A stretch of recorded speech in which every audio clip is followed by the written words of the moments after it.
आज मैं आपको स्ट्रेट पैंट प्लाज़ो का इतना आसान तरीका बताऊंगी कि कोई अनपढ़ भी इसे बना लेगा। बहुत ही सीधा, बहुत ही सरल तरीका। और आपका जो पैंट प्लाज़ो है वो बिल्कुल स्ट्रेट रहेगा, खड़ा रहेगा। कहीं कोई खिंचाव नहीं आएगा, ना ही साइड की सिलाई घूमेगी, ना आसन में खिंचाव आएगा। तो सबसे पहले हम पैंट प्लाज़ो का कपड़ा जो होता है उसे प्रेस कर लेंगे। इस सूट की वीडियो मैंने डाल दी है सेकंड चैनल पे, जिसमें हाफ कॉलर मैंने सिखाया है। तो यहाँ पे हम पैंट प्लाजो के लिए कपड़े को 4 फोल्ड में रखेंगे। जैसे कि मैं हर वीडियो में कहती हूँ, ऊपर वाले 2 पार्ट हमें छोटे रखने हैं, नीचे वाले 2 पार्ट बड़े रखने हैं। सिर्फ 2 इंच छोटा बड़ा रखना है, ठीक है। फिर अपनी ओर से सीधा साइड कर लेंगे। इस कपड़े में ना थोड़ी कान है, तिरछा है, तो मैंने सीधा मार्क कर लिया है। अब ऊपर की ओर से 2.5 इंच हमें छोड़ना है बेल्ट के लिए। ये हमारा 2.5 इंच रहेगा। और इससे नीचे जो 2 पार्ट हैं वो हमने 2 इंच बढ़ा के लिए हैं। क्यों, आगे आपको पता चलेगा। यहाँ पे 2.5 इंच हमने लिया है, इलास्टिक फोल्ड हो जाएगा इसमें। अब हमने रेडी लेंथ लेना है। रेडी लेंथ के लिए क्या करना है, आपको जहाँ पे निशान है वहीं से इंची टेप रखना है। जो आपकी रेडी लेंथ है उस पे मार्क करेंगे। कुछ भी प्लस नहीं करना है अलग से। फोल्ड करने का मार्जिन हम अलग से लेंगे। तो रेडी लेंथ पे मैंने मार्क कर दिया। फोल्ड करने के लिए 1.5 से 2 इंच चाहिए। तो मेरा जो कपड़ा है वो बिल्कुल पूरा पूरा है लेंथ में। आपने देखा नीचे की ओर से सिर्फ 1.5 इंच बचा है जिसे मैं फोल्ड करूँगी। तो कई बार कम कपड़े में भी पैंट बनाना पड़ जाता है हमें। यहाँ पे हम हिप का 4th पार्ट लेंगे। गाइस, ये बिल्कुल स्ट्रेट पैंट प्लाजो रहेगा। इसका बॉटम थोड़ा सा चौड़ा रहेगा, जैसे रेडीमेड में आता है ना वैसे। हिप का 4th पार्ट प्लस 3 इंच करना है, और कुछ नहीं करना है आपको। फिर उसके बाद यहाँ पे हिप का 4th पार्ट प्लस 2 इंच, ये हमारा आसन निकल आया। मैंने एक वीडियो में डाला हुआ है कि हिप के हिसाब से आसन कैसे निकालें, फॉर्मूला चार्ट, तो आप उसे भी देख लेना। अगर आप पैंट प्लाजो बहुत नीचे पहनते हैं तो आपको आसन कम लेना होगा, वरना वो लटकेगा। यहाँ पे बहुत सारे लोग क्या करते हैं, बस सीधा गोलाई कर देते हैं, लेकिन नहीं। यहाँ पे हमारा थाई का माप आता है, मतलब जब हम पैंट पहनेंगे तो ये हिस्सा थाई पे आएगा। तो क्यों ना हम उसी का मार्क लगाएं। जितना आपका थाई है उसका आधा करेंगे और उसमें 1 इंच प्लस करेंगे। लेकिन अगर आप यहाँ से ज़्यादा लूज पहनना चाहते हैं तो 2 इंच ऐड करेंगे, ठीक है। समझ आया। जितना थाई है उसका आधा करेंगे, +1। ज़्यादा लूज चाहिए, +2, ठीक है। फिर उसके बाद आगे का प्रोसेस करेंगे। तो यहाँ पे मैं थाई का ही माप लगाती हूँ, ना कि कोई अंदाज़ा। अब यहाँ पे कुछ लोगों को स्ट्रेट वाला चाहिए होता है पैंट प्लाजो, जैसा रेडीमेड में आता है, और थोड़ा सा बॉटम चौड़ा। तो जब चौड़ा बॉटम बनाते हैं 10 इंच, 8 इंच या 12 इंच, तो उसमें यहाँ पे क्या करते हैं, नीचे की ओर से पूरा पूरा लेते हैं। जैसे कि मान लीजिए मुझे रखना है 10 इंच का बॉटम, तो मैं यहाँ पे रखूँगी 11 इंच, क्योंकि हाफ हाफ दोनों साइड स्टिचिंग मार्जिन में भी तो जाएगा। तो यहाँ से हम सीधा अपनी बॉटम लेंगे और 1 इंच प्लस कर लेंगे। कोई साइड से ढाई नहीं लेना, कोई सेंटर नहीं निकालना, बिल्कुल स्ट्रेट रखना है। तो ठीक है, आप इस मेथड से बना के देखें, यकीन माने बिल्कुल अच्छा और बिल्कुल स्ट्रेट पैंट प्लाजो बनेगा।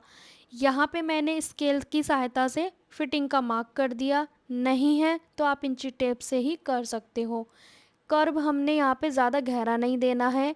और इसमें आप म्यानी लगाना चाहते हैं तो कटिंग में कोई चेंजेस नहीं होगा, म्यानी इसी में लगेगी, ठीक है। म्यानी वाली वीडियो मैंने चैनल पे डाली हुई है, आप उसे ज़रूर देखें।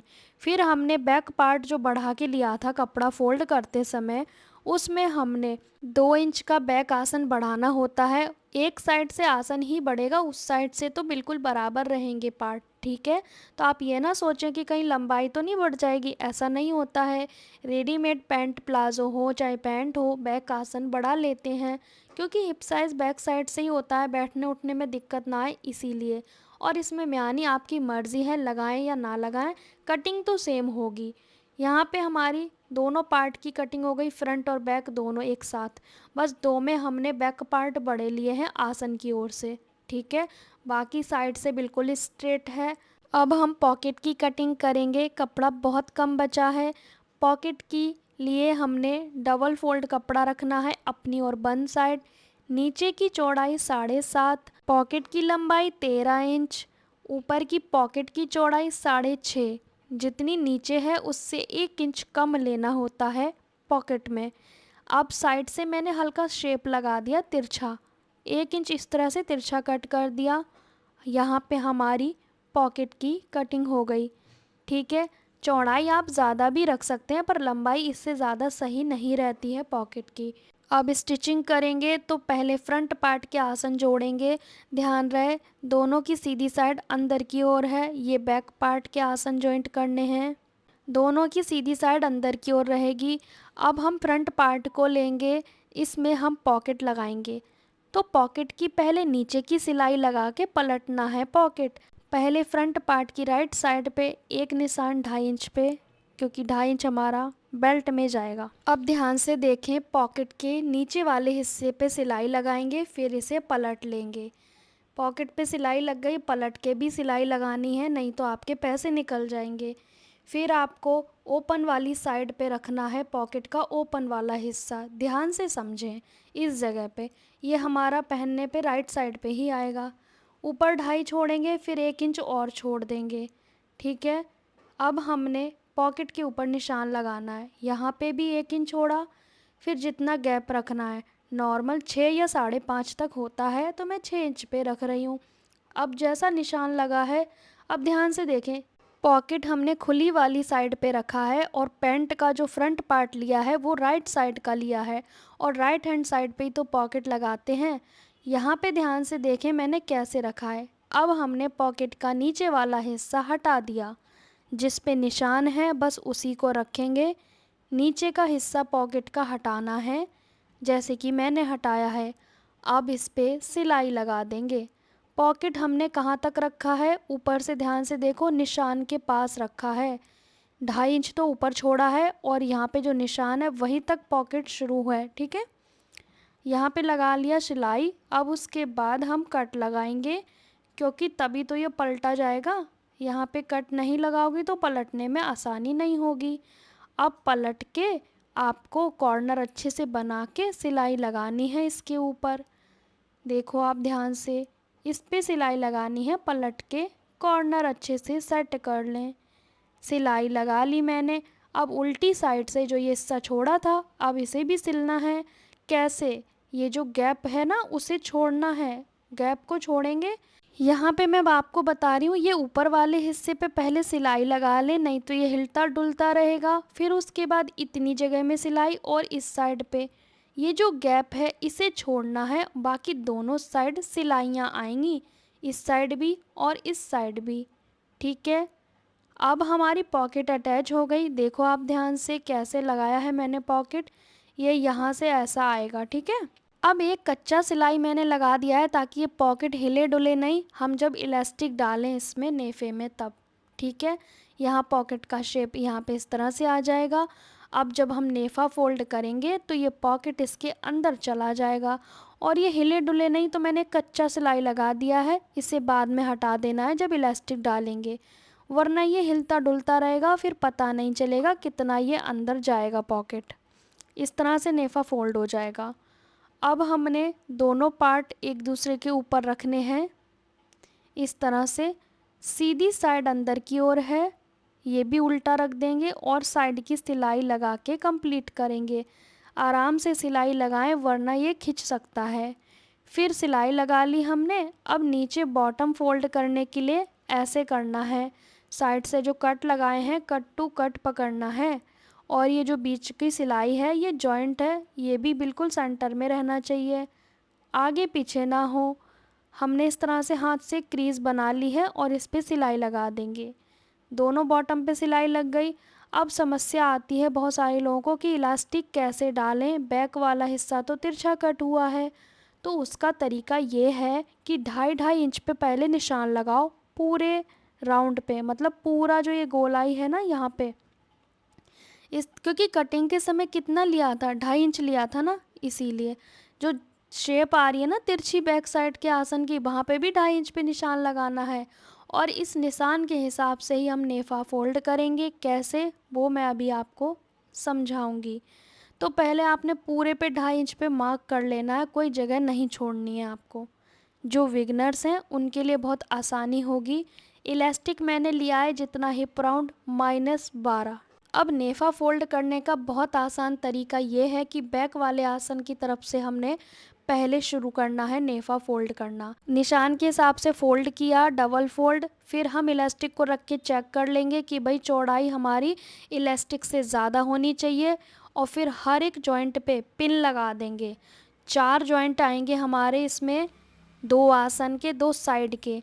चारों पे आपको इस तरह से इलास्टिक रख के चेक करके और फोल्ड करके पिन अप कर लेना है। ये इसलिए ताकि चारों जॉइंट हमारे आमने सामने आए।